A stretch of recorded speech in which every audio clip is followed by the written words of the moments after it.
तुम्हारे हाव भाव से ऐसा लग रहा है जैसे कि तुमने किया नहीं।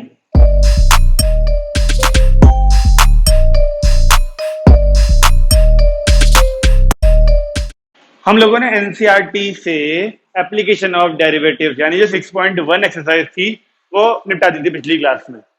और हमने पिछली क्लास में ही एनसीईआरटी के मिसलेनियस वाले क्वेश्चन भी करे थे, रेट ऑफ चेंज के एग्जांपल्स हो गए थे, एक्सरसाइज वाले क्वेश्चन आपको दिए गए थे। तो क्या आप लोग एक्सरसाइज वाले क्वेश्चन कर पाए एनसीईआरटी की मिसलेनियस के? एक ना एनसीईआरटी की मिसलेनियस में क्वेश्चन है आइसोसेलेस ट्रायंगल वाला, शायद फिक्स्ड बेस बी वाला क्वेश्चन है। एक मैं करा या नहीं करा? करा है तो फिर तुम्हें ध्यान क्यों नहीं आ रहा कि क्या नंबर है? क्या कह रहे सर हमारे पास बहुत सारा काम है, हम कहा इतनी छोटी छोटी बातें याद रखें, कौन से नंबर पे है वो क्वेश्चन? एक कोई बात नहीं, मैं तुम्हें याद दिलाता हूँ। क्वेश्चन नंबर 3 मिसलेनियस का, two equal sides of an isosceles triangle with fixed base b are decreasing at the rate of 3 centimeter per second. How fast is the area decreasing when the two equal sides are equal to the base? तुम्हारे हाव भाव से ऐसा लग रहा है जैसे कि तुमने किया नहीं है ना? क्या मैं सही हूं? क्या मैं पहचान गया हूं तुम्हारे हाव भाव? जोही जी मुंह पकड़ के बताओ। नहीं किया, ओके। एक ये क्वेश्चन था। इसके बाद था हमारा क्वेश्चन नंबर 19 जो एमसीक्यू है, वो था रेट ऑफ चेंज का। A cylindrical tank of radius 10 metre वाला, दिखा? ठीक है, ये दो क्वेश्चन हो गए मिसलेनियस में जो थे एमसीक्यू में। क्या नई वाली किताब में है दोनों ये? ठीक है, हाँ नंबर चेंज होगा बस। हाँ तो दो क्वेश्चन थे मिसलेनियस में, ये 2 या 3 ही एग्जाम्पल थे। ओके, हाँ इनकी में टेंजेंट नॉर्मल वाले क्वेश्चन हटे हुए होंगे ना मिसलेनियस के। टेंजेंट नॉर्मल और एरर एंड अप्रोक्सीमेशन के क्वेश्चन हटे हुए होंगे इनके में से, उसके चक्कर में कुछ क्वेश्चन कम हो गए नई वाली में। बस हमारी में टोटल है 24, तुम्हारी में 16 है ना? हाँ तो बस 8 क्वेश्चन गायब हैं इनकी किताब में। हाँ तो रही बात भाई थर्ड क्वेश्चन की, लाओ पहले से कर लेते हैं मिसलेनियस का थर्ड क्वेश्चन। ठीक है, the two equal sides of an isosceles triangle with fixed base B. Okay, आज हो गई है 4 तारीख। हाँ जी, तो हम कर रहे हैं क्वेश्चन नंबर, अबे यार बंद हो गई किताब पे। Two equal sides of an isosceles triangle with fixed base B, ठीक है ना? यहाँ पे लिख देते हैं मिसलेनियस का और 6.1 नहीं, मिसलेनियस लिख दिया, 6.1 की जरूरत है, चैप्टर 6। अब ठीक है, थर्ड क्वेश्चन इसका।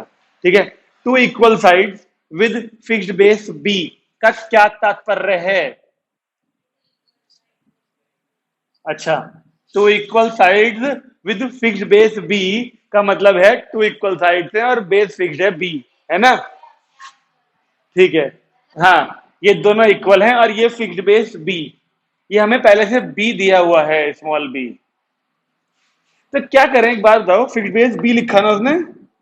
हाँ, एक बात आपको पता है, अगर ट्रायंगल में जैसे ये वर्टेक्स कैपिटल ए है तो इसके ठीक सामने, अगर ये कैपिटल ए है तो इसके ठीक सामने क्या होती है?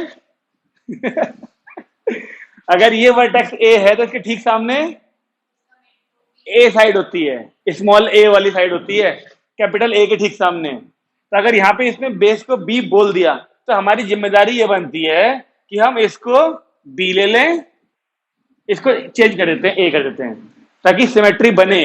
बी वर्टेक्स के सामने स्मॉल बी साइड होती है, ए वर्टेक्स के सामने वाली साइड स्मॉल ए और सी के सामने स्मॉल सी होती है। हालांकि ये दी नहीं है इसलिए लेके नहीं चल रहे, लेकिन इस बी के सामने स्मॉल बी तो हो गया ना? ठीक है जी, अब क्या बोला देखो इसमें, two equal sides of an isosceles triangle with fixed base B are decreasing at the rate of 3 centimetre per second. दो इक्वल साइड्स, अगर ये वाली एक्स थी तो ये वाली भी क्या होगी? एक्स, और ये दोनों डिक्रीज हो रही हैं, यानी रेट ऑफ चेंज इनका है ये डिक्रीज कर रही है तो माइनस लगाना पड़ेगा। और 3 सेंटीमीटर पर सेकंड, सही बात है। क्या पूछा उसने? How fast is the area decreasing when two equal sides are equal to the base. जब हम डेरिवेटिव करते हैं उसके बाद लास्ट में एक वैल्यू पुट करनी होती है ना इसमें हमको, वो क्या दी है इसमें? When two equal sides are equal to the base B, यानी लास्ट में आप एक्स को बी के इक्वल रख दोगे डेरिवेटिव के बाद।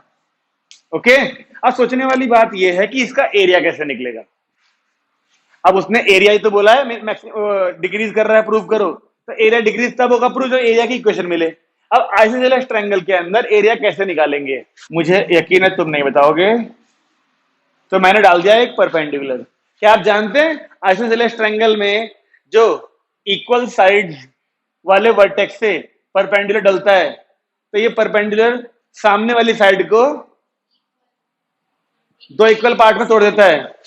अगर ये दोनों इक्वल हैं तो यहां से परपेंडिकुलर डालने पर ये b/2 हो जाएंगे, क्योंकि ये दोनों ट्रायंगल हो जाते हैं कॉन्ग्रुएंट, क्लास 9th। ठीक है, तो ये वाला हिस्सा b हो गया b/2 और ये वाला b हो गया b/2। अब हम एरिया निकाल सकते हैं 1/2 बेस इंटू हाइट की सहायता से, लेकिन उसके लिए पहले पाइथागोरस से हमको हाइट निकालनी पड़ेगी ना। बताइए हाइट क्या आएगी पाइथागोरस से, रूट में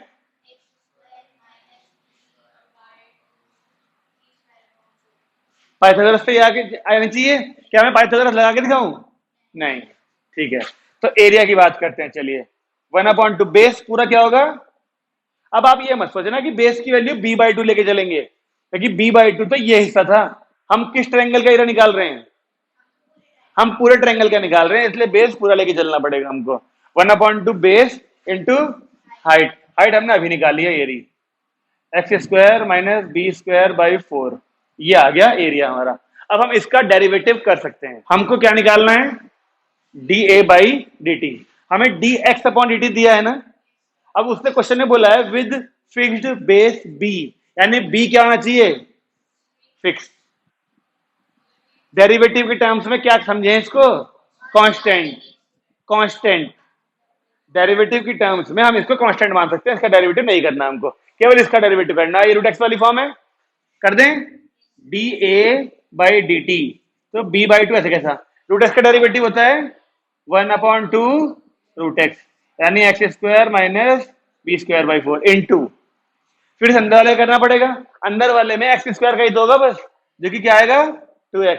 ये b²/4 तो 0 हो जाएगा। ठीक है, इस 2 से ये 2 कट गया। अब व्हेन फिक्स्ड बेस b, बोला था ना व्हेन वाली चीज कुछ, तो dA/dt को हम क्या लिखें, x = b या b = x। तो तुम क्या चाहते हो, आंसर हम x की फॉर्म में लाएं या आंसर हम b की फॉर्म में लाएं? क्यों, हमने x को खुद लेट किया, आंसर x में नहीं आ सकता। b इसने हमें दिया हुआ था, तो आंसर b की फॉर्म में छोड़ सकते हैं हम।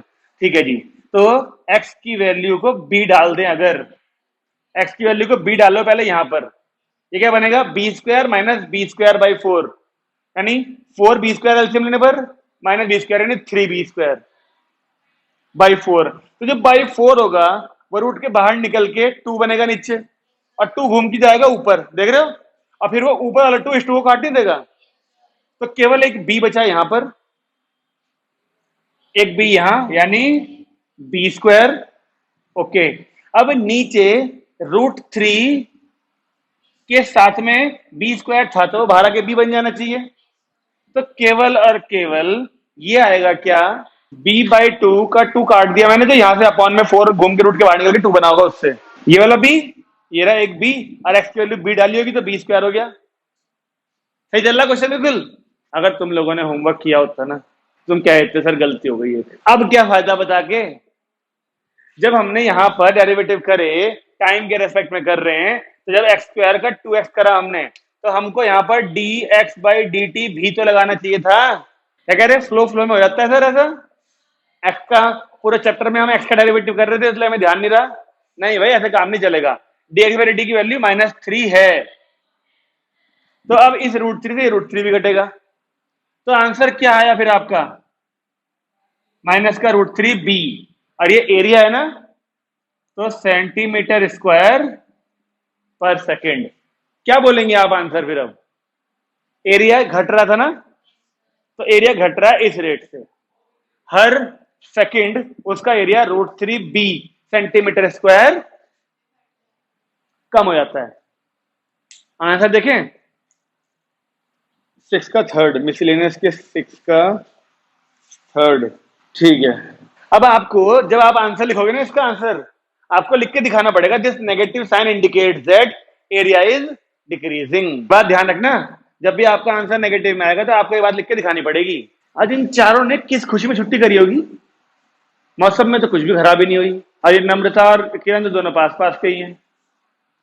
या सोच रहे हैं कि चलो वीडियो वीडियो डलेगी तो ही देख लेंगे। अगला देखें। इसके बाद में क्वेश्चन नंबर 19 है मेरी किताब में, तो एमसीक्यू। अपने आप पढ़ लो से। रेडियस ऑफ इतना कर लेंगे अपने आप ही। बढ़िया क्वेश्चन यही था।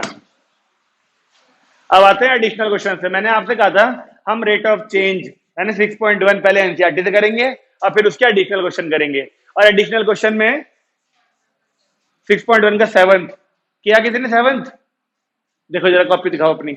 है? दिखाओ इसे नेहा को। इतने घर में करे होंगे क्वेश्चन। आज पहली बार फाइनली नेहा जी ने एक क्वेश्चन पूछा। बहुत बहुत धन्यवाद। कोई बात नहीं, कुछ तो पूछा उसने। 3 महीने में पहला सवाल है इसका। एग्जाम्पलर का क्वेश्चन है। अब क्योंकि जो क्वेश्चन होंगे हमारे वो थ्योरी वाले होंगे, लंबे लंबे, तो आप लोगों को थोड़ी सी स्पीड बनानी पड़ेगी अपनी। लिखिए, इफ एक्स एंड वाई, जल्दी जल्दी लिखिएगा थोड़ा सा, are the sides of two squares such that y is equal to x minus x square. ये दे दिया हमको रिलेशन। एक्स एक साइड, एक स्क्वायर की साइड हो गई, वाई एक स्क्वायर की साइड हो गई। उन दोनों साइड मतलब दोनों स्क्वायर की साइड्स का रिलेशन ये दे दिया हमको एक्स और वाई में। ओके, खैर अब पूछ रहा है find the change of area of second square with respect to area of first square. एक स्क्वायर अगर ये छोटा सा है और एक स्क्वायर ये अगर बड़ा सा है, एक की साइड एक्स है, एक की वाई है। हमें नहीं पता किसकी एक्स है किसकी वाई है, कौन बड़ा है कौन छोटा है, हमें नहीं पता। लेकिन एक स्क्वायर ये साइड एक्स, एक स्क्वायर ये साइड वाई, हमें ये दे दिया। हमसे कह रहा है find the change of area of second. पहले सेकंड बोला ना, यानी d of A2 with respect to d of, ये नहीं बोला? क्या लगता है आपको ये किस फॉर्म का क्वेश्चन है डेरिवेटिव्स की? पैरामेट्रिक टाइप या फिर function, derivative function with respect to another function वाला? ठीक है, अब हम निकालेंगे फर्स्ट वाले का एरिया। बताओ, अगर ये फर्स्ट वाला है तो इसका एरिया क्या आना चाहिए? X square. अगर हम सेकंड के एरिया की बात करें तो इसका एरिया आएगा वाई स्क्वायर। इसका डेरिवेटिव करें, किसके रेस्पेक्ट में करेंगे? या तो एक्स के रेस्पेक्ट में या वाई के किसी एक के रेस्पेक्ट में कर लो। इक्वेशन तो हमें यहां भी दे रखी है ना, तो एक्स के रेस्पेक्ट में अगर करें हम तो ये क्या आएगा? यहां पे D of A2 by d x करूं, जिसके रेस्पेक्ट में ये करा उसके रेस्पेक्ट में ये होता है। ये वाली फॉर्म ध्यान होनी चाहिए आपको। तो अगर डी एक्स ही कर दिया तो यहां पर पहले 2y आएगा, लेकिन साथ में d y by d x भी तो आएगा। और इस d y by d x का क्या तोड़ है? कैसे बचेंगे इससे? ताकि हम इन दोनों को डिवाइड करते थे, इससे कैसे बचेंगे? ये दे रखी क्वेश्चन हमें। यहां से हम फिर डेरिवेटिव करें तो d y by d x की वैल्यू निकाल सकते हैं। अब वो d y by d x हम यहां पुट कर देंगे। खैर, अगर हम इसका डेरिवेटिव कर दें यहां पर, चलो यहां लिख देता हूं मैं d y by d x. क्या आएगा? 1 माइनस 2x।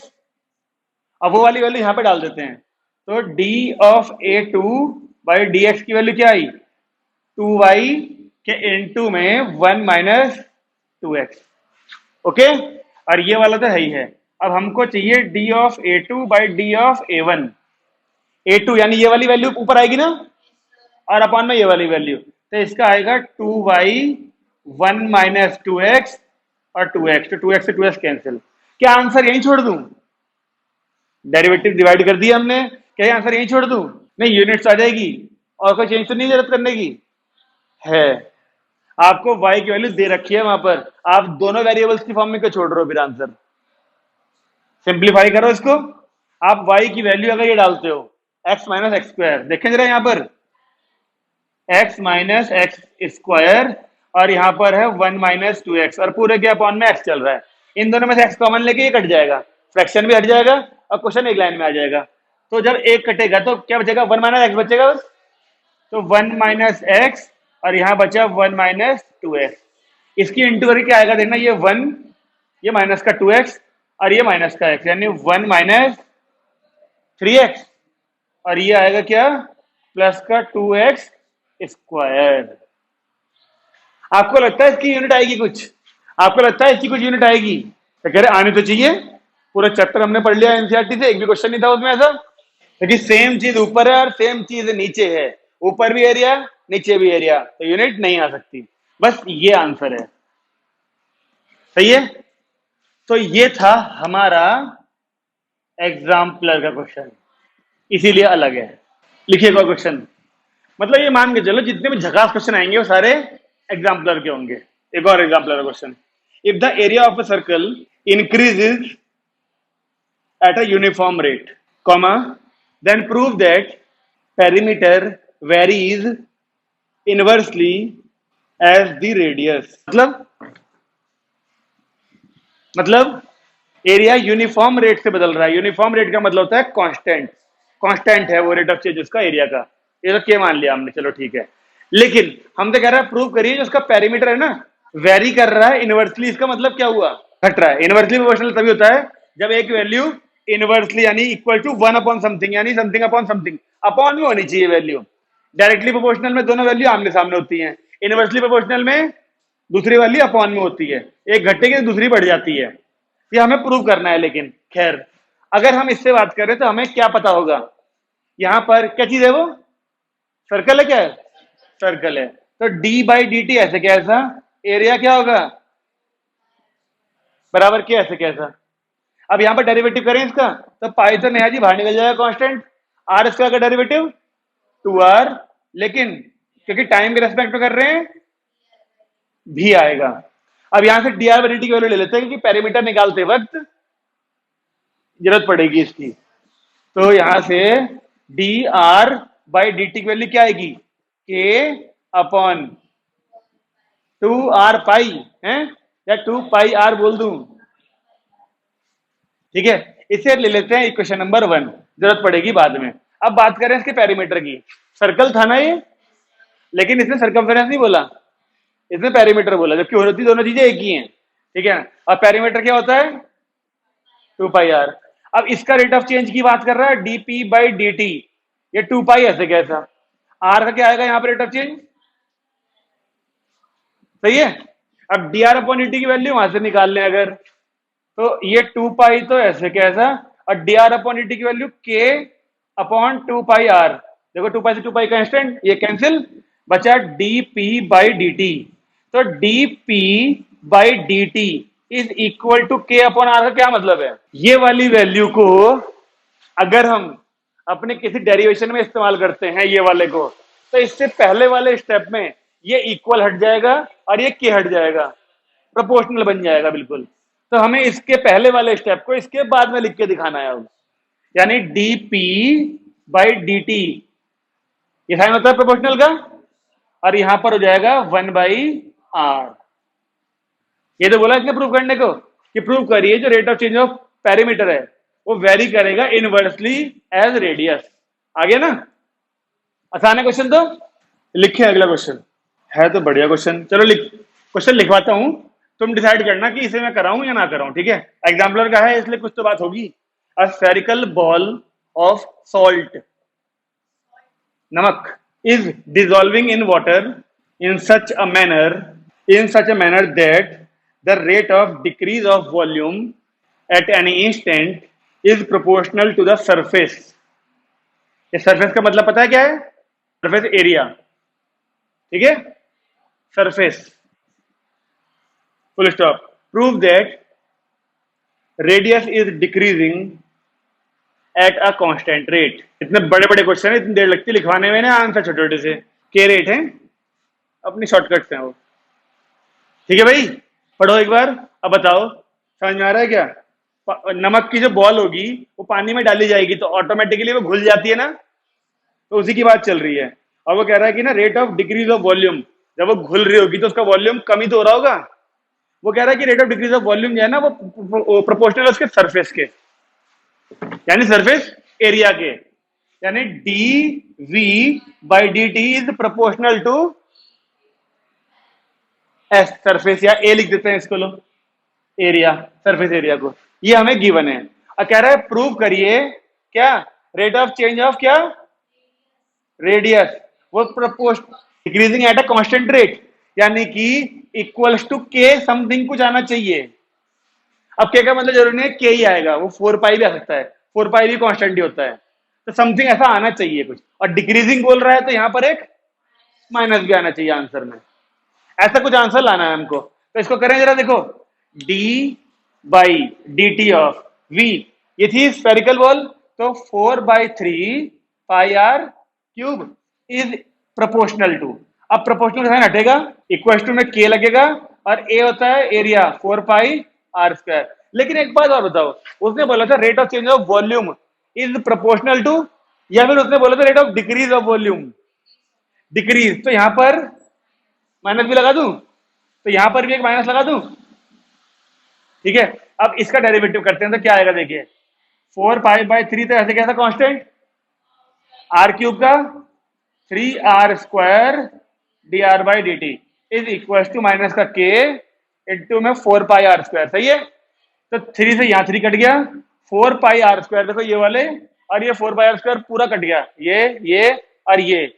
तो क्वेश्चन को लिखने में, 28वें क्वेश्चन में 1 2 3 इसे वैसे भी गिन लो, ये तो गिवन था ना, 1 2 3 लाइन में खत्म हो गया, और लिखने में लगेगा कम से कम इसे 40 या 50 सेकंड क्वेश्चन को, और सॉल्व करने में लगे मुश्किल से 15 सेकंड। तो ये होता है इनमें ना, लंबे लंबे क्वेश्चन होते हैं, लिखने में इतनी देर लगती है और सॉल्व करने में जरा सी देर, अगर आपके कॉन्सेप्ट क्लियर है तो। आमतौर पर देखा गया था ना ऐसा कि जब इस तरफ डेरिवेटिव हो रहा है तो बच्चे यहां भी कर देते हैं कोई डेरिवेटिव, लेकिन यहाँ पे तो एक ही तरफ लिखा है डी बाई डी टी, तो एक तरफ ही करना पड़ेगा। अगला क्वेश्चन करें, देखो जो अगला क्वेश्चन है इसने हालांकि बहुत बड़ा कर रखा है, पता नहीं क्यों। अगला क्वेश्चन बहुत छोटा सा है, लेकिन क्वेश्चन जितना छोटा होगा वो उतना ज्यादा तुम्हें मजबूर करेगा सोचने पर, क्योंकि चीजें उतनी कम गिवन होंगी उसके अंदर। फिर तो लिखो छोटा सा, देखो फाइंड एन एंगल, ये सारे क्वेश्चन एग्जाम्पलर के चल रहे हैं, जितने क्वेश्चन अभी तक हुए हैं ना सारे एग्जाम्पलर के, ये भी एग्जाम्पलर का है। फाइंड एन एंगल थीटा, साथ में ये भी दे रखा है, क्या मतलब होता है इसका, मतलब यानी फर्स्ट क्वाड्रेंट में, यानी थीटा और एक्यूट होना चाहिए, मतलब ये भी कह सकते हैं जो एंगल थीटा ढूंढने को कहा जा रहा है हमसे वो एक्यूट होना चाहिए। इसका बहुत बड़ा रोल है, अभी चलेगा पता आंसर में, ठीक है ना। तो उसने बोल दिया एक्यूट एंगल होना चाहिए, ठीक है जी, कॉमा लिख लिया। Which increases twice as its sine, SINE। भाई इतना सा क्वेश्चन है, बताओ तुम्हें क्या समझ में आ रहा है, इतने से क्वेश्चन से तुम्हें क्या समझ में आया बताओ, जरा सा पिद्दा सा क्वेश्चन। वो एंगल थीटा ढूंढो जो कि बदल रहा है, यानी कि उसके रेट ऑफ चेंज है ना, डिक्रीज हो रहा है इंक्रीज हो रहा है, ट्वाइस ऑफ इस साइन थीटा, वो साइन बिना थीटा के नहीं आ सकता ना।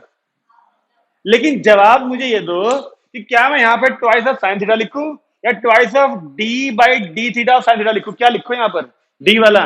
उसने ये बोला है कि वो एंगल थीटा ढूंढिए जो कि इंक्रीज हो रहा है अपने साइन के 2 गुना रेट से, यानी उसका साइन भी तो इंक्रीज हो रहा होगा ना, जिस रेट से साइन इंक्रीज हो रहा होगा उसी के 2 गुने रेट से वो एंगल थीटा इंक्रीज हो रहा है, ठीक है। तो यहां पर D theta by D T, ठीक है, इक्वल टू ट्वाइस ऑफ, एक मिनट, डी टी थी, चलो ठीक है, डी बाई डी ऑफ ये, अब चेक करो, ये है वो एक छोटी एक लाइन का मतलब तुमने लिखी है, find an angle theta which increases ये twice as fast as its sine, यानी उसका साइन जिस रेट से बढ़ रहा है उसके 2 गुना रेट से ये एंगल बढ़ रहा है। आई बात समझ में, छोटी सी चीज। अब मुझे बताओ ये 2 ठीक है, ऐसे कैसा, इसका पहले क्या आएगा cos थीटा, और साथ में डी भी आएगा, और यहां पर D theta by D T चल ही रहा है, तो ये दोनों कट गए। अब ये 2 नीचे आया तो क्या cos थीटा की वैल्यू 1/2 नहीं आएगी, चेक करो, ये 2 नीचे आ जाएगा बस। अब cos थीटा की वैल्यू 1/2, क्या मतलब इस बात का, कहां होती है, नहीं, इसके रोल के बिना cos थीटा की वैल्यू 2 जगह हो सकती है 1/2, एक तो फर्स्ट क्वाड्रेंट में और एक फोर्थ क्वाड्रेंट में, इसलिए इसने बोल दिया एक्यूट, ताकि आप फोर्थ क्वाड्रेंट को कंसीडर ना करो। तो अब ले देखिए फर्स्ट क्वाड्रेंट बचा बस, तो cos theta is equal to cos 5/3 cos 60, तो थीटा की वैल्यू आ गई π/3। है ना छोटा सा क्वेश्चन। अगला करें। जिन जिन क्वेश्चन पे एनसीईआरटी लिखा है वो सारे हम कर चुके होंगे। लिखो अगला। For the curve y is equal to 5x minus 2x cube, ठीक है ना, comma, if x increases at the rate of 2 units per second, यानी dx/dt, ये दे दिया हमको, है ना, comma, then how fast is the slope of the curve changing when x is equal to 3। क्या मतलब है क्वेश्चन का? Slope of curve changing. Slope of curve की इक्वेशन जब तक नहीं मिलेगी तब तक हम उसका डेरिवेटिव नहीं कर सकते। आपको पता है स्लोप ऑफ कर्व क्या होता है? y is equal to m x plus c में जो m हुआ करता था वो स्लोप था, लेकिन यहां पर तो y is equal to m x plus c वाला काम ही नहीं है, तो कर्व है, वो तो स्ट्रेट लाइन में था ना। तो आपकी जानकारी हेतु बता दूं कि जो अभी तक आप dy/dx निकालते थे, मान लो ये कर्व है, ऐसी इक्वेशन होगी इसकी, इस कर्व पे एक टेंजेंट बनाई जाए और इसका स्लोप वही होगा जो यहां से dy/dx निकालते थे हम लोग। अगर मैं इसका dy/dx निकाल लूं तो क्या आएगा? वो 5 माइनस 6x²। ये y है कर्व। अगर हम dy/dx निकालते हैं, पूरा चैप्टर पिछला यही काम करा, y इक्वल टू दे रखा होता था और हम बार बार dy/dx निकालते रहते थे। वो जो dy/dx हुआ करता था ना, वो उसी कर्व पे बनने वाली टेंजेंट का स्लोप होता था। dy/dx को हम स्लोप भी कहते हैं। प्रणाम जी। तो क्या करें? अगर मैं यहां से dy/dx निकाल लूं, मान लो मैं यहां से dy/dx निकाल लूं, तो क्या आएगा? वो 5 माइनस, ये क्या चीज हो गई?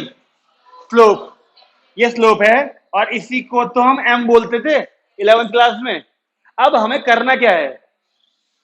क्वेश्चन में क्या कहा? हमें क्या चेंज हो रहा है, क्या चीज घट रही है या बढ़ रही है, बताओ। स्लोप के रेट ऑफ चेंज को फाइंड करना है ना। तो स्लोप तो अब मिला है हमें, अब डेरिवेटिव दोबारा नहीं करना पड़ेगा एक बार। ये ट्विस्ट है इस क्वेश्चन का। एक बार डेरिवेटिव करके तो हमको स्लोप की इक्वेशन मिलती है। अब स्लोप कितना चेंज हो रहा है वो कैसे चलेगा पता? इसका दोबारा डेरिवेटिव करके, यानी dm/dx। एक बात सोचिए कि आप इस dy/dx तो ठीक था यहां, तो क्योंकि dy/dx होता है स्लोप ऑफ टेंजेंट। मुझे ये बताओ m का डेरिवेटिव भी क्या हम x के रेस्पेक्ट में ही करें? जब हमको वहां पे यूनिट्स पर सेकंड दिया है, मैंने आपसे कहा था क्वेश्चन में पहले ही, जब ये चैप्टर शुरू करा था ना, मैं तभी कहा था कि अगर किसी क्वेश्चन में पर सेकंड दिया हुआ है, मैंने आपसे शुरू में कहा था इस चैप्टर के कि जब एक बार पर सेकंड दे दिया तो पूरे क्वेश्चन में पर सेकंड ही चलेगा। तो क्या ये सही है? क्या ये सही था? अंतर समझने वाली बात है, ये रेट ऑफ चेंज नहीं निकाला हमने, ये स्लोप है और स्लोप को dy/dx ही कहते हैं। तो यहां जरूरी था x के रेस्पेक्ट में करना, लेकिन यहां पर हम रेट ऑफ चेंज निकाल रहे हैं स्लोप का, तो यहां तो विद रिस्पेक्ट टू हमको टाइम ही करना पड़ेगा। अंतर समझ में आया दोनों जगह पर? तो क्या आएगा इसका? 5 का तो 0 वैसे ही हो जाएगा। यहां से क्या आएगा? माइनस का 12x और साथ में dx/dt, तो माइनस का 12, इसकी वैल्यू दे रखी है ना dm/dt, जब x की वैल्यू 3 है, 3 थी ना, तो यहां पर माइनस का 12 इंटू 3 और dx/dt हमको दिया था 2, तो 36 हो जाए, यानी माइनस का 72 स्लोप। यही आएगा, यूनिट्स पर सेकंड ही आएगा ये तो, माइनस का 72 यूनिट्स पर सेकंड। फिर लास्ट लाइन क्या आएगी हमारी? Negative sign indicate that slope is decreasing, वो जरूर होनी चाहिए लास्ट लाइन, ठीक है। एक टॉपिक हमारा इसमें और है एप्लीकेशन ऑफ डेरिवेटिव्स में, टेंजेंट एंड नॉर्मल, जो सिलेबस से हटा हुआ है। टेंजेंट एंड नॉर्मल में वही वाला काम है जो मैंने अभी समझाया आपको, ये स्लोप निकालने वाला dy/dx। उसमें हर क्वेश्चन में हमें कर्व की क्वेश्चन दे रखी होती है, सबसे पहला काम ही हमको dy/dx निकालने का होता है, उसे स्लोप ऑफ टेंजेंट ही कहा जाता है।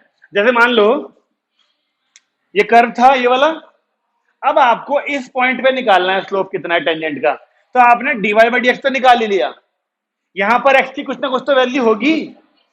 इस पूरे कर्व पे x की वैल्यू यहां पे मान लो 2 है, तो आपने अगर 2 डाल दिया यहां पर x की वैल्यू 2 डाल दी, तो जो स्लोप ऑफ टेंजेंट आएगा ना वो x की वैल्यू 2 पे, यानी इस पॉइंट पे कितना स्लोप होगा टेंजेंट का वो निकल के आ जाएगा। अगर आपको इस पॉइंट पे चाहिए स्लोप ऑफ टेंजेंट तो ये तो कॉमन है जो निकल चुका होगा, बस आप इस जगह पे जो x की वैल्यू होगी वो यहाँ पुट कर दो, तो इस जगह पे जो टेंजेंट बनती है ना उसका स्लोप निकल के आ जाएगा। तो ये तो कह रहा था जनरल स्लोप, आपको जिस पॉइंट पे चाहिए होगा उस कर्व पे उसकी वैल्यू पुट करते रहते हैं, तो कभी यहाँ पे निकल के आएगा टेंजेंट का स्लोप, कभी यहाँ पे टेंजेंट जो बनेगी उसका स्लोप कितना होगा, अलग अलग पॉइंट्स पे निकल के आता रहता है वो। ये सारा काम उस चैप्टर में उस टॉपिक में कराया जाता है, वो सारा इत्तेफाक से हटा हुआ है। लिखिए, a man 2 metre tall walks at the rate of 1/2/3, यानी मिक्स्ड फ्रैक्शन में लिखना है, ठीक है ना, मीटर पर second towards a street light which is 5 1/3 meter 5 1/3 meter above the ground, full stop. At what rate is tip of his shadow, at what rate is tip of his shadow moving, question mark। एक part तो ये हो गया, इसके आगे भी है अभी। At what rate is the length of shadow changing when he is 3 1/3, सारे क्वेश्चन में मिक्स सेक्शन दे रखा है व्यवस्थी का, metre from the base of light. Man तो 2 मीटर दे रखा था ना, ऐसा ही कुछ है, देखो मैन 2 मीटर हो गया, ये लैंप पोस्ट था, स्ट्रीट लाइट थी, अच्छा इसमें 5 1/3 तो है वो, है ना, इस वाले हिस्से को एक्स मान लिया, इस वाले को वाई मान लिया। अब मुझे क्वेश्चन में पढ़ के ये बताओ, अगर ये व्यक्ति है तो ये व्यक्ति इस लाइट की तरफ जा रहा है या अवे तरफ, इससे इधर जा रहा है, तो हमको वो जो वैल्यू दी हुई है वो ये वाली होनी चाहिए, ये वाली होनी चाहिए, बेस से लेके कहां तक, यहां तक पूरा। मैंने पूछा जो हमें गिवन है वो क्या है, देखो एक बात तो कंफर्म है, सेकंड पार्ट में पूछा है लेंथ ऑफ हिज शैडो, पढ़ के देखो, at what rate the length of his shadow increasing decreasing जो भी है वो, तो शैडो अगर ये आदमी है, लाइट है, तो शैडो ये होगी ना, तो यानी यही चीज तो है वो जो दे रखी है हमको, क्या है वो, कितनी है बताओ, 3 1/3, यहां भी मीटर है, ये दे रखा है हमको।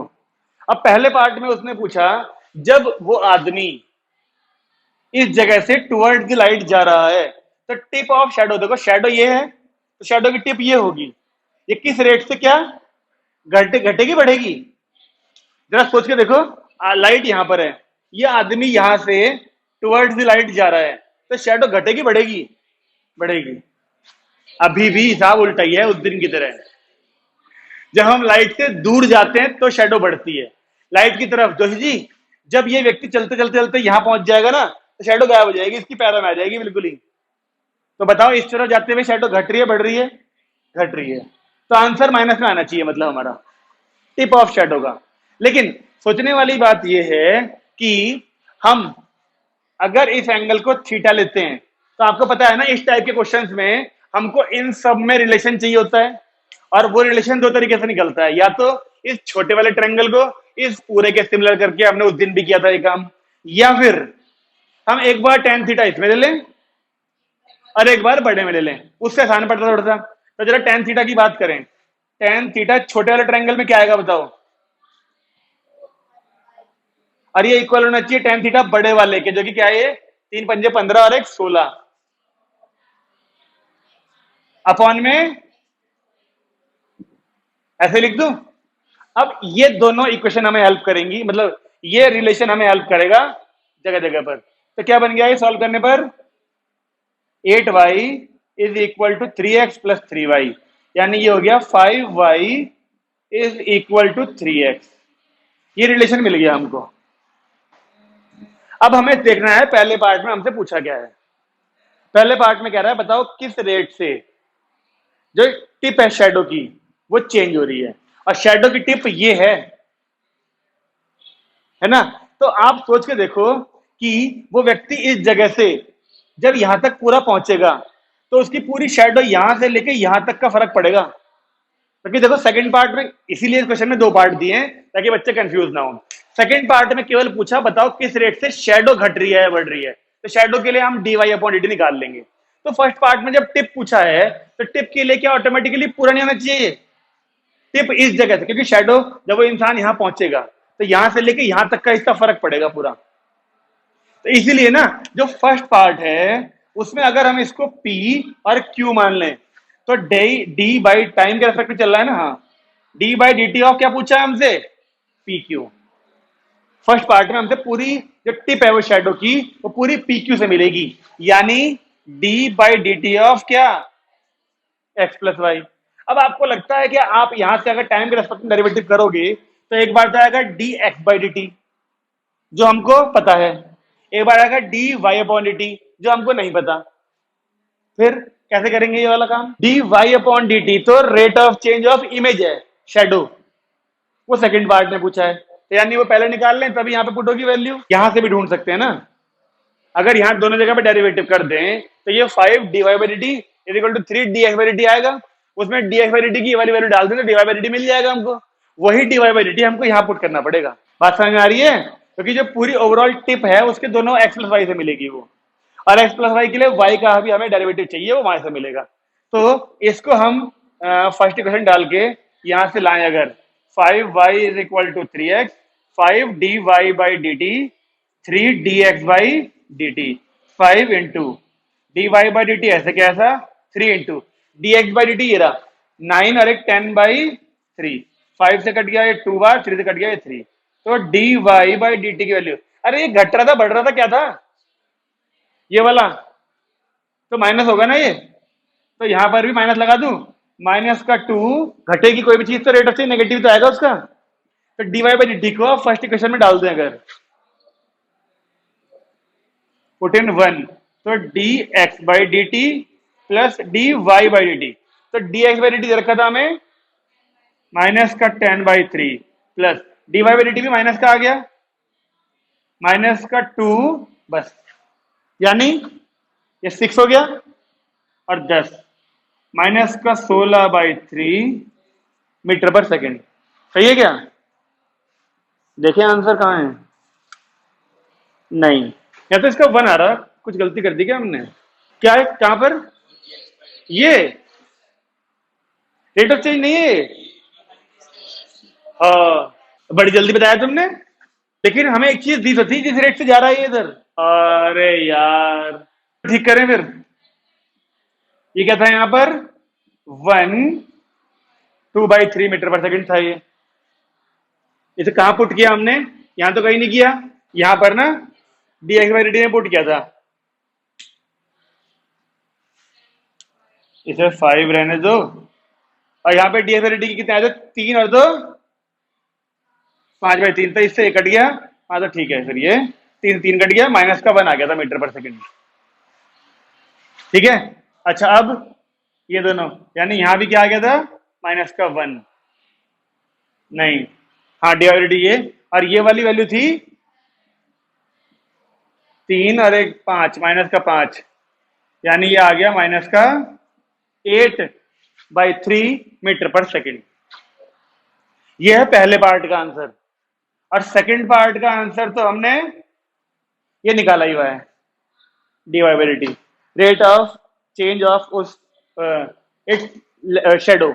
अपने पास किताब ना होने का नुकसान है ये कि तुम वैल्यू भी ठीक से नहीं रखते कभी कभी। मैंने सोचा नहीं उठाऊं किताब और तुम बोले जा रहे, तुमने देखा उस चीज का यूज ही नहीं हुआ। तो तुमने बोला था ना यहाँ पे क्या था, जो वैल्यू पहले लिखी हुई थी हमने 5 1/3 का, तो यूज ही नहीं हुआ कहीं, सारे क्वेश्चन ऐसे ही हो गया।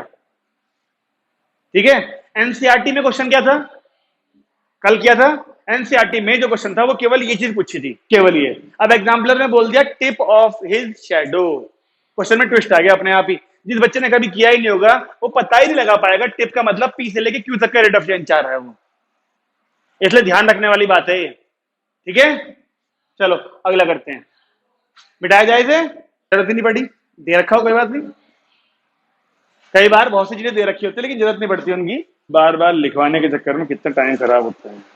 लिखिए, कोन वाले क्वेश्चन चालू हो गए। कोन वाले मैंने कल कहा था ना तुमसे, कोन वाले बहुत सारे क्वेश्चन आएंगे, अब फाइनली चालू हो गए वो। लिखिए, water is dripping out, water is dripping out from a conical funnel of semi vertical angle pi by 4, vertical angle semi vertical angle of pi by 4, semi vertical angle pi by 4 eight the uniform rate of, ये जो बार बार में जो बोलना पड़ता है ना, eight the uniform rate of, आप इस पूरे को वो जीमेल आईडी में होता है ना @ उससे लिख सकते हो केवल, वो at the uniform rate of, इन सारी चीजों के बदले केवल एक @ बन जाएगा, उससे काम चल जाएगा, जल्दी हो जाएंगी चीजें। पता चला कौन सा कह रहा हूं?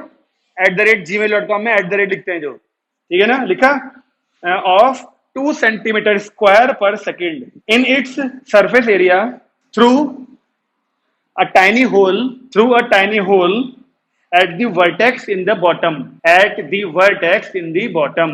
When the slant height of the water is 4 centimeter, find the rate of decrease of slant height of water. Find the rate of decrease of slant height of water. ये भी एग्जाम्पलर का है, SLANT। इस बार कह रहा है water is dripping out, कौन से बाहर आ रहा है, through a tiny hole at the vertex in the bottom, यानी कि अगर एक कोन ऐसे करके होगा, यहां पर बिल्कुल बॉटम में छेद कर दिया उसके एक, तो जब पानी बाहर निकलता रहेगा तो इसके अंदर का पानी कम हो जाएगा ना इस बार, लेकिन वो जो पानी कम हो रहा है ना उसका रेट दिया है पर वॉल्यूम के टर्म्स में नहीं दिया। देखो इस बार स्क्वायर सेंटीमीटर स्क्वायर पर सेकंड दिया है, यानी वो सरफेस एरिया दे रखा है उस पानी का। कौन बना होगा ऐसे करके, ये जो कौन बना हुआ है इसमें जो पानी कम हो रहा होगा वो ऐसे करके होगा ना, यहां पर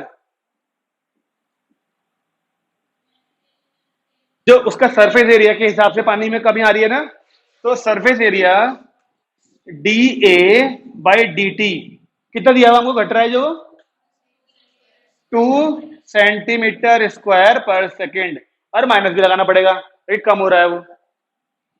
तो सरफेस एरिया दो तरीके का हो सकता है। अब कोन के अंदर जो पानी होगा इसका सरफेस एरिया दो तरीके का हो सकता है। एक वो कि मान लो आपके यहाँ सामने कोन रखा है, नीचे आप ऊपर से देख रहे हो, तो एक तो सरफेस एरिया हो सकता है ऊपर से लिक्विड को देख रहे होंगे जब, वो किस शेप में दिखेगा, मैं ऊपर से लिक्विड सर्कल, जो कोन होता है अगर आप बिल्कुल ऊपर से देखोगे ना तो आपको सर्कल दिखेगा पानी में भरा हुआ है। यहाँ एक तो एरिया ये वाला होता है और एक एरिया होता है जो कोन के साइड वाला होता है, टच हो रखा होता है, जो जिसे कहते हैं CS से। और हमको अगर जो पानी के ऊपर वाला होता है एरिया, वो अभी क्वेश्चन में आएगी, उसकी जिक्र भी आएगा, वो दे रखा हो तो वो बोलता है क्वेश्चन में surface area of the top of water ऐसे करके, तो यानी कि ऊपर से जो पानी दिख रहा होगा वो πr² के फॉर्म में होगा ना। फिर तो यहां पर जो हमें सरफेस एरिया दिया है वो कोन का है, यानी इस तरह से इसको इस तरीके से बोल सकते हो आप, wetted surface of water, wetted surface of cone. Cone ने जब पानी भरा होगा, पानी कोन में भरा होगा, तो पानी ने कौन सा एरिया गीला कर रखा होगा, क्या बोलेंगे उस एरिया को, CS से। तो ये है क्वेश्चन में इस सरफेस एरिया का मतलब जो एरिया दिया है हमको, यानी πrl d/dt ऑफ πrl की वैल्यू हमको -2 दी है। अब हमें आंसर में क्या पूछा है, rate of change of slant height. तो यानी साफ है, दो वेरिएबल दिख रहे हैं आपको, इन दोनों में से किसी एक को हटाना पड़ेगा। हमने कल भी क्वेश्चन किए थे ना ऐसे, दो वेरिएबल में से किसी एक को हटाना पड़ता है, लेकिन L को नहीं हटाना क्योंकि आंसर में dL/dt ही पूछा है, तो यानी R को हटाना पड़ेगा। R को L की फॉर्म में लाने के लिए ही हमको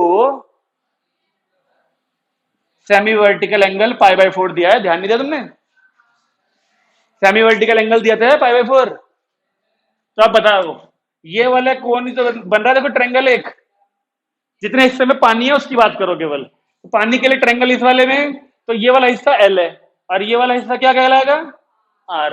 अब आप अगर इस सेमी वर्टिकल एंगल का इस्तेमाल करके R और L में रिलेशन ढूंढना चाहो, साइन कॉस टेन क्या लगाओगे, सोचो। ये एंगल पता है, इसके लिए रेडियस और ये जो साइड है इसका रेशियो साइन कॉस टेन में से कौन सा यूज करोगे, 10। दोनों कंफर्म है, 10 कंफर्म। क्यों 10 क्यों नहीं आएगा, इतने 10 कह रहे तुम, नहीं 10 क्यों नहीं आएगा, पहले जवाब दो। बेस कौन सा है इसमें, होशियारो, ये 90 डिग्री एंगल है, देखो ये, और 90 के ठीक सामने हाइपोटेन्यूज होती है, तो 10 कहां से आगे हाइपोटेन्यूज इस्तेमाल करनी है हमें। इस एंगल के लिए सामने वाला क्या होता है, जिस एंगल की बात करें उसके ठीक सामने वाले को परपेंडिकुलर बोलते हैं। 12वीं वाले बच्चों को 10वीं वाली चीज बता रहा हूं, जिस एंगल की बात कर रहे हैं उसके ठीक सामने वाले को हाइपोटेन्यूज, वो परपेंडिकुलर बोलते हैं, और 90 के ठीक सामने वाले को हाइपोटेन्यूज। तो परपेंडिकुलर हाइपोटेन्यूज में साइन का ही इस्तेमाल होता, तो इसके लिए परपेंडिकुलर हुआ आर और हाइपोटेन्यूज हुई एल, साइन 45 1/√2। तो आर की वैल्यू क्या आएगी, चेक कर लो। हमें रिलेशन चाहिए था, रिलेशन यहां से आर या एल में से किसी एक चीज को हटाने के लिए हमें रिलेशन चाहिए था, और वो रिलेशन हमने ढूंढ लिया आर की वैल्यू। नया जी आपको समझ में आया कि साइन π/4 ही क्यों लगा, कॉस या टेन क्यों नहीं लगा? पक्का जो ही चीज में चल गया, टेन क्यों नहीं हुआ इस्तेमाल, जो सब पहले टेन टेन टेन कर रहे थे। वही तो समझने वाली चीज है। आपको ये पहचानना है ना पहले कि साइड कौन सी किस नाम से होगी। आपको 90 ढूंढ लो बस, एंगल 90 के मिलते ही सारे किसी सुलझ जाते हैं। बस आपने 90 ढूंढा नहीं, बस लग के काम पे। हाँ भाई, अब यहाँ पर पाई तो बाहर निकल ही जाएगा, d/dt ऐसे कैसा, आर की वैल्यू डाली जाए L/√2 और एक एल ऐसे कैसा, और -2, ये π/√2 ही बाहर निकल जाएगा, L² बचा, L² का 2L dl/dt और ये -2, इस 2 से ये 2 भी कट जाएगा। अब यहां से dl/dt की वैल्यू बताएंगे क्या आएगी, ये √2 गया ऊपर और पाई गया नीचे, यानी कि -√2 अपॉन में πl, √2 जाएगा ऊपर और ये पाई और एल जाएंगे नीचे। वेन दिस स्लांट हाइट भी दी हुई है लास्ट में कितनी, 4, यानी एल की वैल्यू 4 डाल दें अगर, तो आंसर बताओ क्या आया, dl/dt -√2 अपॉन में 4 पाई एल है, यानी सेंटीमीटर पर सेकेंड। पानी की स्लांट हाइट इस रेट से घट रही होगी जब पानी के कोन के बॉटम से यहां से पानी बाहर निकल रहा होगा धीरे धीरे करके। अब फिर लास्ट में एक लाइन तो आएगी आएगी, this negative sign indicates that slant height is decreasing.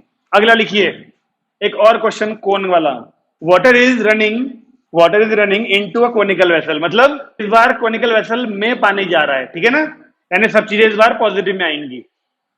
Water is running into conical vessel हो गया, comma 15 centimetre deep, comma 5 centimetre इन रेडियस।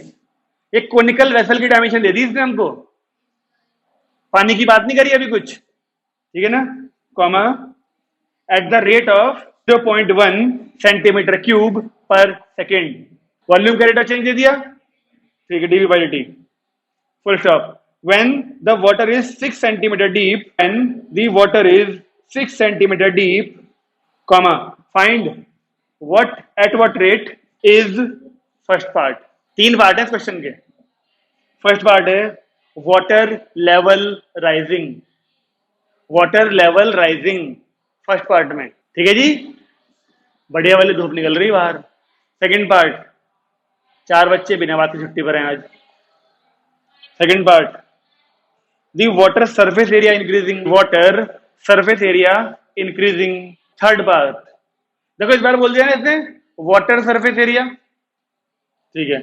थर्ड पार्ट देखो, अंतर समझना। अभी मैंने आपको बोला जब कोन में पानी डलता है तो 2 तरह के एरिया दिखते हैं, एक तो ऊपर से देखने पर पानी का सरफेस एरिया, और एक जो पानी ने कोन का हिस्सा गीला करा होता है वो सरफेस एरिया। तो सेकंड में बोल दिया वाटर सरफेस एरिया, यानी ऊपर वाला हो गया ये।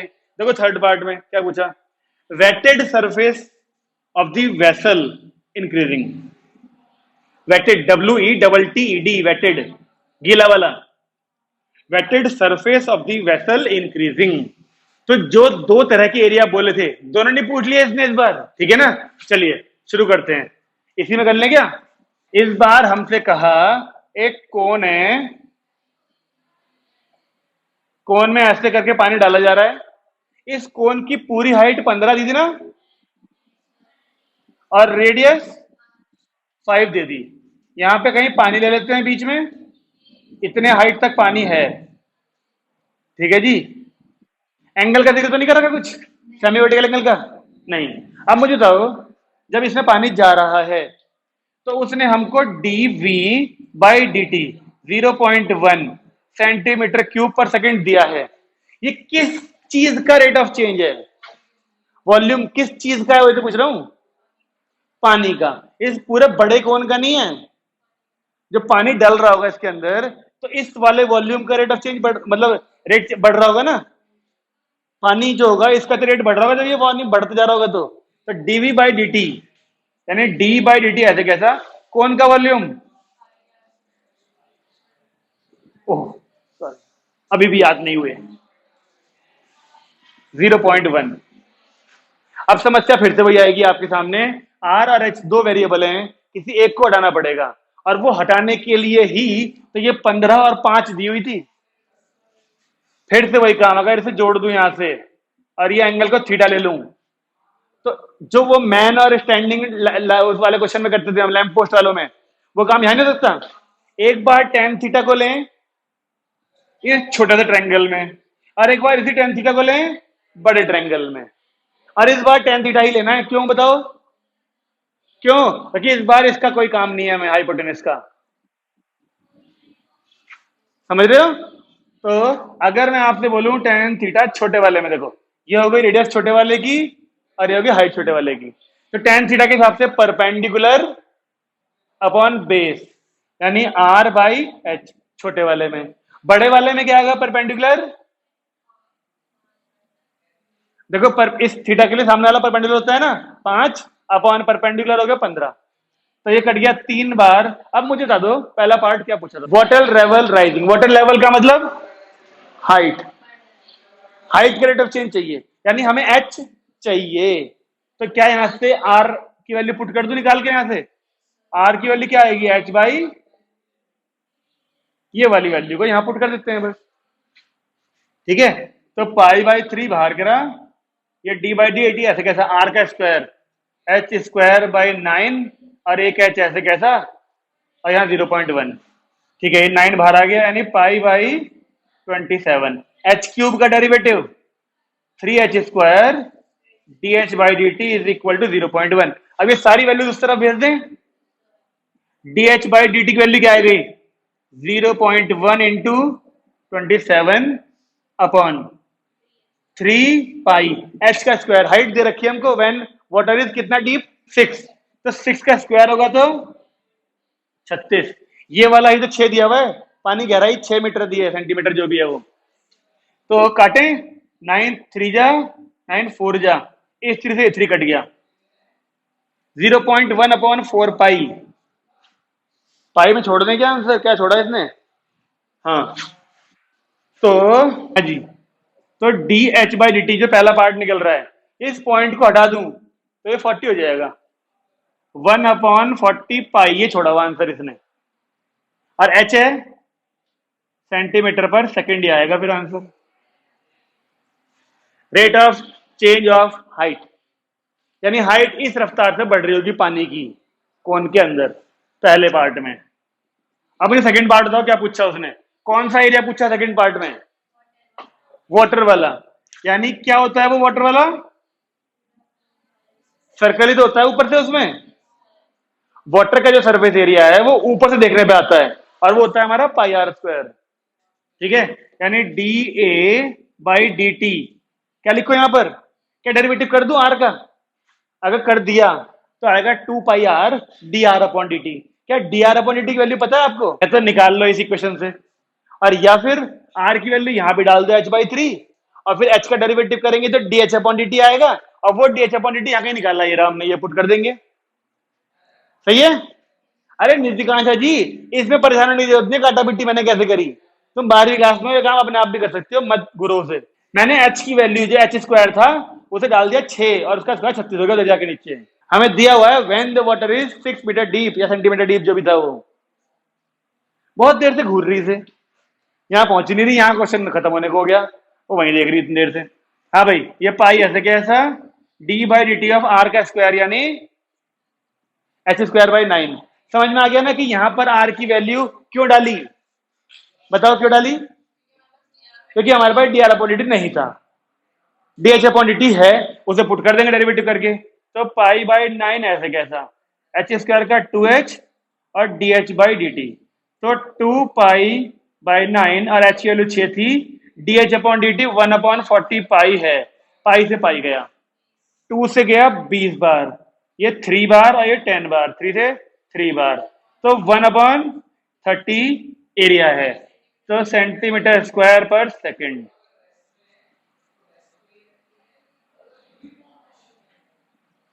ये आ गया हमारा सेकंड पार्ट का आंसर। सही है?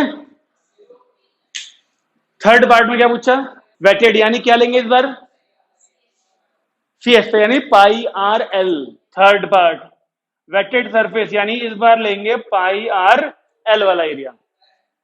समस्या फिर वही आएगी हमारे सामने। अब हम ए का डेरिवेटिव करते हैं अगर, तो यहाँ पे आर और एल दो वेरिएबल हैं, किसी एक को हटाना पड़ेगा, और दोनों को हटाई किस फॉर्म में लाएं, आर क्यों, एच की फॉर्म में लाओ ना सबको, तभी तो तुम d h upon D t put करोगे। पाइथागोरस थ्योरम लगाओ। अब बताओ एल की वैल्यू कैसे हटेगी, A is equal to pi, r की वैल्यू तो पता है हमको एच बाई 3 है, इनटू एल क्या होता है रूट में, ये होता है, ये स्लांट हाइट जो होती है, slant height is equal to radius का स्क्वायर प्लस हाइट का स्क्वायर होता है। अब यहाँ पे फिर डाल दो आर की वैल्यू। पूरे क्वेश्चन को अगर चेंज करना है तो यहाँ पर एच स्क्वायर बाई 9 हो गया। बताओ क्या बनेगा अब ये, 9 H square plus H square 10 H square by 9, तो 10 एच स्क्वायर का एच बाहर निकलेगा, एच स्क्वायर बना देगा एक, और एक रूट 10 बचेगा, ऐसे कैसा, अपॉन 9 बाहर निकल के ये आया एरिया हमारा एच की फॉर्म में। अब हम बड़े आराम से इसका d a by D t करें तो pi by 3 root 10 constant, h square का 2h d h by D T, तो पाई रूट 10 बाई 3 2, एच की वैल्यू 6 थी और d h by D t क्या है 1 अपॉन 40 पाई, तो पाई से पाई गया, 3 से गया ये 2 बार, और ये 4 से गया 10 बार, तो 1 अपॉन रूट 10 छोड़ दो या तो, लेकिन फिर वही समस्या, अपॉन रूट कैसे छोड़ेंगे, तो बेहतर है रूट 10 बाई 10 सेंटीमीटर स्क्वायर पर सेकेंड। ये है वो गीले सरफेस का एरिया के बदलने का रेट। 3 छूट गया कहीं पर, कौन सा वाला, ये शजी, तो जो यहां से 9 का बाहर आके 3 बना होगा, 9 बन गया होगा वो यहां पर एक, ठीक है, तो इसे 9 कर दें, इसे भी 9 कर दें, तो एक इंटू में 3 और, तो ये 10 के बदले 30 होना चाहिए आंसर में ना, देखें, ठीक है भाई, रूट 10 बाई 30 सेंटीमीटर स्क्वायर पर सेकेंड। ये एक क्वेश्चन ऐसा है कोन वाला जिसमें लगभग हर तरह की बातें करवा ली उसने, सारे काम करवा लिए 3 पार्ट पूछ के, ना तो ये एग्जाम्पलर का है ना ये एनसीईआरटी का है, बस आरडी का अपना क्वेश्चन है ये, लेकिन अच्छा है। आज क्या हो गया, ट्यूसडे, थर्सडे को लेने का टेस्ट, डेरिवेटिव का टेस्ट लेना है ना अभी। ए तो अभी ढूंढा है हमने एच की फॉर्म में लाके, हमें तो rate of change of area पूछा है ना उसने, तो एरिया का डेरिवेटिव तो करना ही पड़ेगा। अभी तो हम केवल एरिया को इस काबिल बना रहे थे ताकि हम उसका डेरिवेटिव कर पाए, सारी चीजों को एच की फॉर्म में लिया है ना, ताकि डेरिवेटिव करने के बाद जो D h upon D T आए तो हम उसकी वैल्यू पता हो। कितने क्वेश्चन हो गए आज, आज पूरी क्लास में 7 ही क्वेश्चन हुए। क्वेश्चन लिखवाने के चक्कर में दे रही बार बार ये लंबे लंबे क्वेश्चन, ठीक है। हमने एनसीईआरटी से कर लिया हमने। अब आज मैं तुम्हें फोटो भेजूंगा होमवर्क की, रेट ऑफ चेंज के क्वेश्चंस की होमवर्क की फोटो भेजूंगा, और परसों हम लोग करेंगे डाउट सेशन, जितने क्वेश्चन नहीं होंगे वो सारे पूछना परसों मेरे से। अब परसों फिर हम लोग इसे खत्म कर देंगे टॉपिक को, और उसके अगली क्लास में हम लोग शुरू करेंगे अगला एप्लीकेशन, ठीक है। चलिए बंद करें।